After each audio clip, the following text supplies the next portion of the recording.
Lord of the Mysteries. Chapter 1089.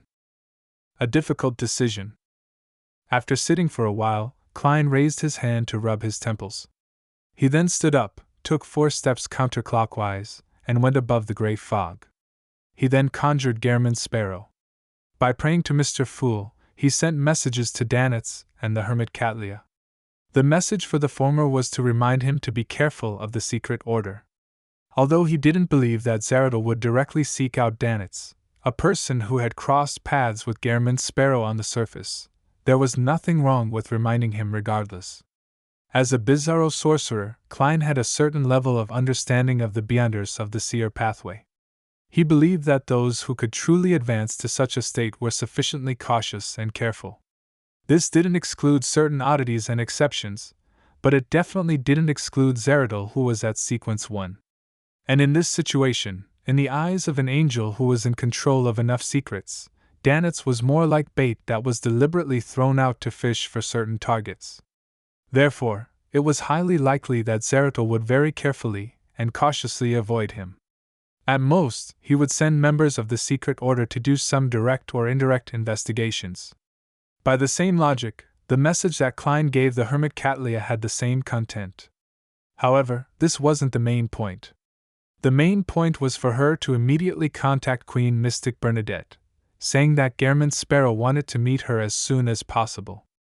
In addition, he also informed the Admiral of Stars, something he wanted to delay till the next tarot gathering, that she was to decide if she wanted to purchase the Sequence 5 Druid and Sequence 4 Classical Alchemist of the Planter Pathway, west of the Berserk Sea, Theros Island. Danitz, who was gathering clues about Vice Admiral Ailment, held a cup filled with golden beer when his expression suddenly became extremely complicated. "What's wrong? You saw someone and recalled an indescribable encounter?" Anderson shook the Lanty-proof distilled liquor in his hand as he teased the abnormal Danitz. Danitz gulped down a mouthful of beer and wiped his mouth with the back of his hand before saying with a somewhat depressed expression, "We have to be careful of secret order members from now on." Ever since he met Gehrman's sparrow, such words were a common occurrence for him. His initial reaction had gone from the point of panic to numbness and depression.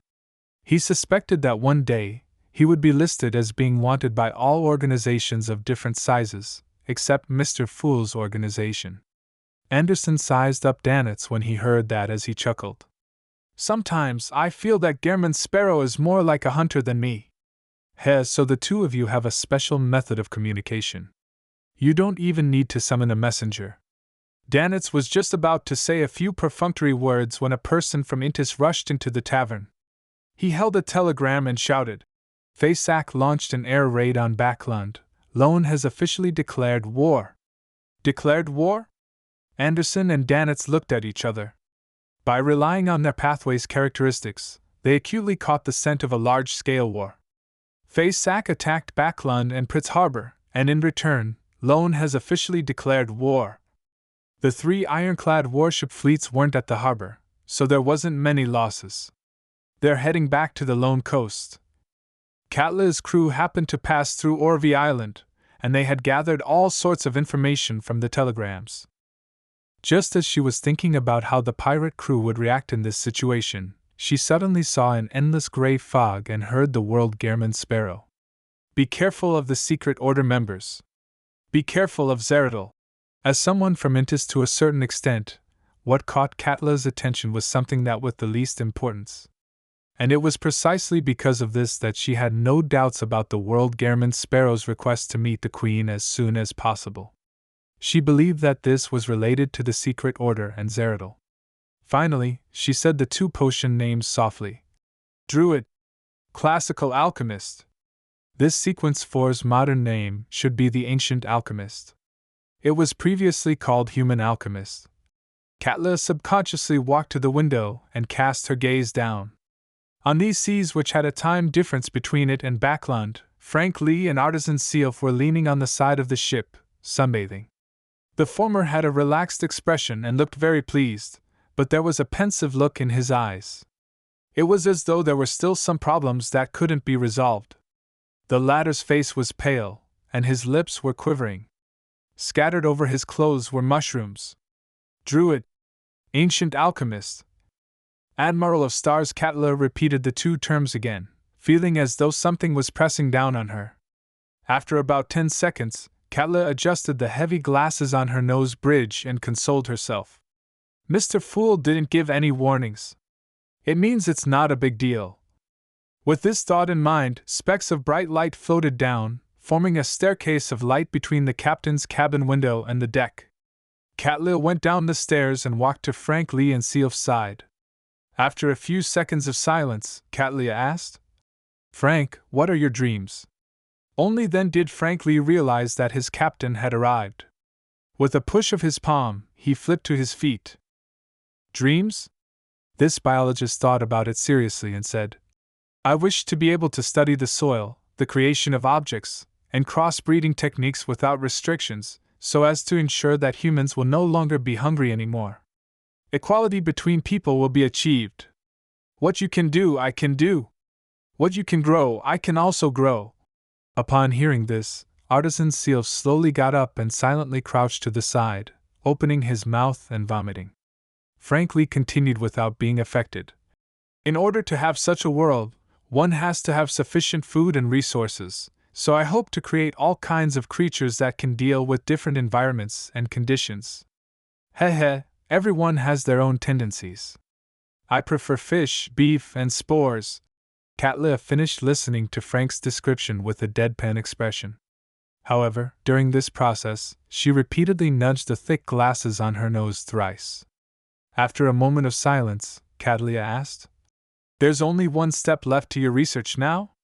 "That's right. I'm just short of a druid's ability for catalyzing it.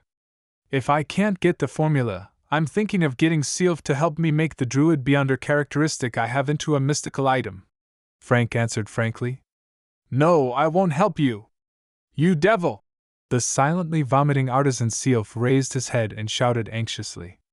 Katla watched this scene quietly. With a flip of her hand, she produced a gold coin.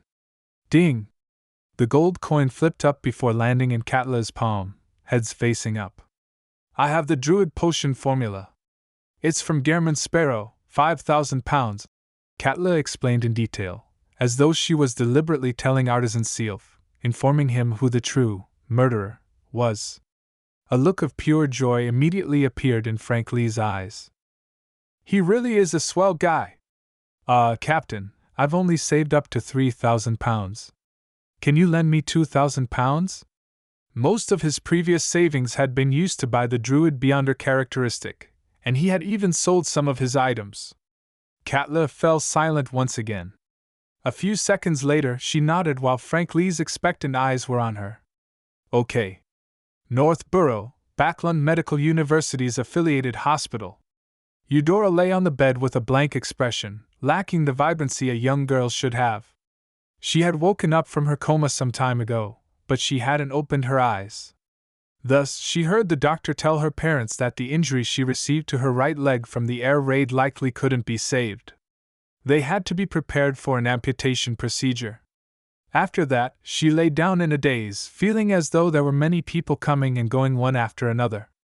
Among them, the person who had originally only visited the student next door, the lone charity bursary foundation director, Audrey, indicated that she was willing to pay for the subsequent treatments after hearing about her. The school's chancellor, Mr. Portland Moment, had promised to create the most advanced and most convenient robotic limb for her to walk like a normal person. However, none of this dispelled the gloominess, heaviness, sorrow, and despair in Eudora's heart. She wasn't even 18, and she had yet to enjoy the beauty of life, but now, she was about to lose a leg and lose her dreams. Her family wasn't considered wealthy. Her father was the owner of a grocery store that believed in the Lord of Storms. He was violent, barbaric, and unwilling to reason with women. Her mother was timid and weak, and she relied on her father to survive. If not for the fact that her family didn't have a second child at home, Eudora wouldn't have been able to study at all. But even so, her father had chosen a place like the Backlund Technical School where results could be quickly seen. Previously, she had commented on how lucky she was that the Backlund Technical School had been turned into the Backlund University of Technology. Furthermore, She had passed the examinations and become a real university student. This made her smile every day as she passed the joy to the people around her while having the time to indulge in her hobby for poetry. Eudora's dream was to remain in the university and be a university teacher, finding a husband who loved her as she loved him. At the same time, she could constantly keep true to her pursuit of poetry, hoping that they would one day be published in magazines and newspapers. Now, all of this had been destroyed by a bomb that fell from the sky. It had been mercilessly and cruelly destroyed. After an unknown period of time, Eudora silently pulled up the blanket and covered her face. She let out a soft whimper that sounded like a baby beast. The crying didn't stop for a while. After a while, Eudora suddenly lifted the blanket and saw a black figure standing by her bed. Half of the black figure's face was covered by mushrooms, while the other half was covered in weeds. In the black figure's hand was a wooden cane. Eudora couldn't even scream. She felt like her heart was about to burst out of her chest. The black figure touched her with the tip of the cane. Eudora felt her heart return to normal while her right leg felt cold, as though she could feel her leg again. When she looked at the bedside again, the black figure wasn't there anymore. In her daze, Eudora moved her right leg and realized that it wasn't painful at all. It was as if she had never been hurt before. She pulled up the blanket again and covered her face. A few seconds later, there was a sound of disbelief under the blanket. It was filled with fear, but it was also mixed with crying that were tears of joy.